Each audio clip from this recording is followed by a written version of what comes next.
بسم اللہ الرحمن الرحیم۔ السلام علیکم ورحمۃ اللہ وبرکاتہ۔ جی ناظرین اکرام، آج کی حدیث شریف کی ویڈیو لے کر آپ کی خدمت میں حاضر ہوں، ملاحظہ فرمائیے گا۔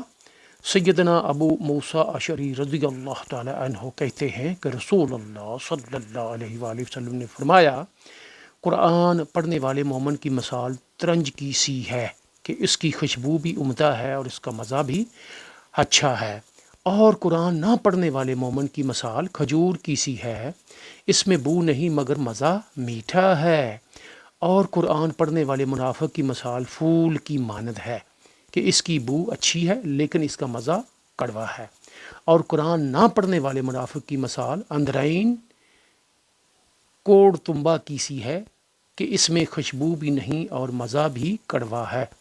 صلو علی الحبیب صلی اللہ تعالی علی محمد وعلی آلہ وصحبہ بارک وسلم۔ جی حضرات گرامی، آج کی حدیث شریف کی ویڈیو آپ نے ملاحظہ فرمائی، اپنی رائے کا اظہار ضرور کیجیے گا، اور ہمارے چینل کو سبسکرائب، لائک اور شیئر ضرور کیجیے گا۔ ملیں گے ایک اور حدیث شریف کی ویڈیو کے ساتھ انشاءاللہ تعالی عز و جل۔ تب تک کے لیے اجازت دیجیے، اللہ نگہبان۔ السلام علیکم ورحمۃ اللہ وبرکاتہ۔